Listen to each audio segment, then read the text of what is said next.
I'd like to speak on the subject of Tonglen. I'd like to begin right away by reviewing the technique that was taught to the students of Trungpa Rinpoche, that he taught to his students. And this is the form of Tonglen that I have always taught, and that is taught here at Gampo Abbey. And I make this preface because there is actually, even though the essence of Tonglen is always the same, there's many different ways of teaching it, slightly different versions, some of which I'm going to present. So the technique is said to have 4 stages, and sometimes it's thought of as 3 stages, with the third part having like 2 parts, just to make it more Buddhist.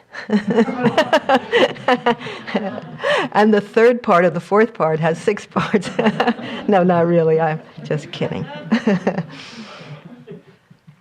So the first is taught as just touching in with stillness or openness of mind, just touching in. And the way Trungpa Rinpoche used to express that is just a flash of absolute bodhicitta. Now, often when that is taught and that instruction is given, people really don't have a sense at all of what that might mean. So Rinpoche suggested that when we're doing formal meditation, that we listen to the gong as a way of just looking straight ahead, and just listen to the gong at the beginning of the Tonglen as a way of just resting your mind, some kind of openness and stillness. So if you would all just sit up and look straight ahead and just listen to the sound of the gong as if this were the beginning of your Tonglen practice. You've been meditating. Maybe there's already some openness. Maybe the gong shocks you into some openness out of your fantasy world. But in any case, seize that sort of moment and look straight out and listen to the sound of the gong almost until it's gone.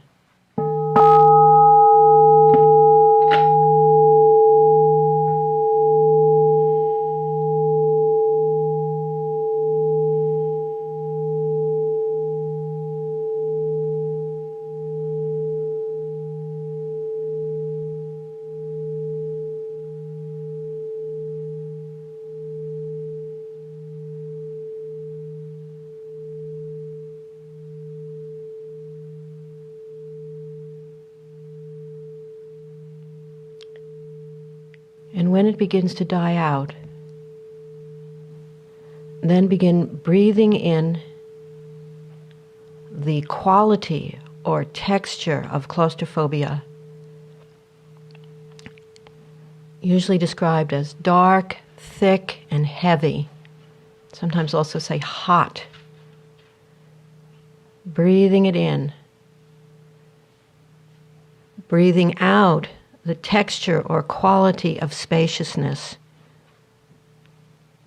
Clear, light, fresh. So one breathes in,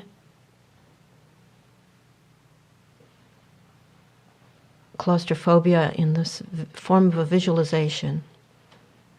And one can breathe that into your whole body, taking it into your whole body, or one can breathe it into the heart, sense of this more concentrated, claustrophobic, dark, hot, heavy, thick, breathing it into the heart or the whole body, either way.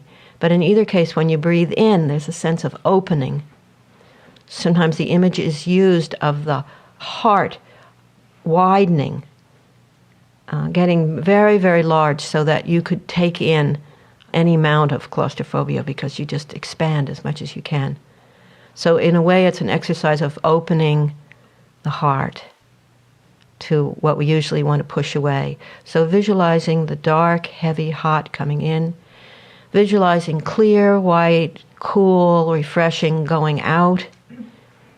It's a very thorough sending out, like sending it out from all the pores of your body, radiating it out. And during this stage, your eyes can be open or closed. The Lojong slogan is to practice taking and sending on the medium of the breath. So that's to say you synchronize this with your breath. Your breath coming in brings in the heavy, hot claustrophobia. Breath going out radiates out, clear, light, bright, refreshing. And you just do this for a while, breathing in and out until it feels synchronized with the breath, doing this visualization. Also, the breath can be manipulated. You can breathe in very deeply and send out very fully, but always give the in-breath and the out-breath equal time. That's important. So you do that for a while.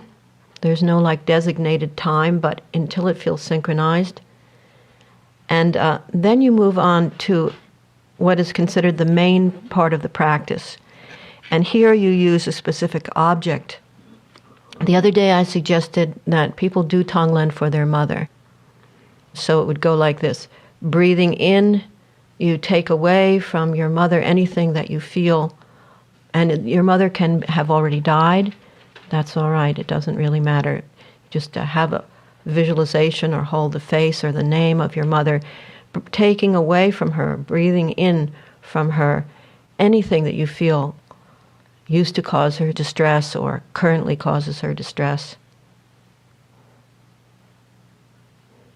And sending out relief in whatever form you wish.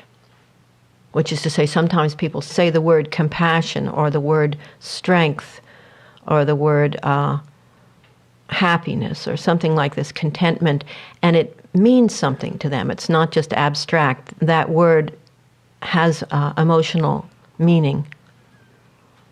But other times that people find words too abstract, and so instead they will send something that they feel their mother that would make their mother happy, such as beautiful flowers or a lovely day or anything really. But the idea is to send something that would produce well-being and let your mother be happy and relaxed and free of suffering. So the in-breath really is the compassion breath. You're wishing your mother to be free of suffering. The out-breath is the loving-kindness breath. You're wishing her to be happy and at ease. So in this main part of Tonglen, no matter who you're doing it for, it's you always try to have it be as real and personal as possible. Now, I chose mother because in our culture, mother is often very loaded. And so I knew in a room this size, there might actually be very few who could really do it for their mother easily and with a good heart and goodwill. And there would be a larger number in a group in the West who would feel much more complicated, anything from confused and kind of ambiguous feelings to actual dislike, which even that could be maybe too gentle a word.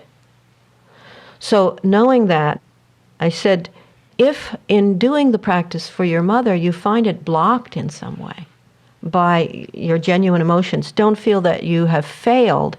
Instead, just shift the focus of the Tonglen and begin to do Tonglen with your feelings. So in other words, suppose you're feeling fear or anger, irritation, resentment, anything like this. Breathe in that feeling. Breathe it in completely. I personally like the idea of breathing it into the heart. That's how I usually do it, and making the heart very large. But you can also just breathe it into your whole being. That feeling, breathe it in and then send out relief, whatever you feel is needed.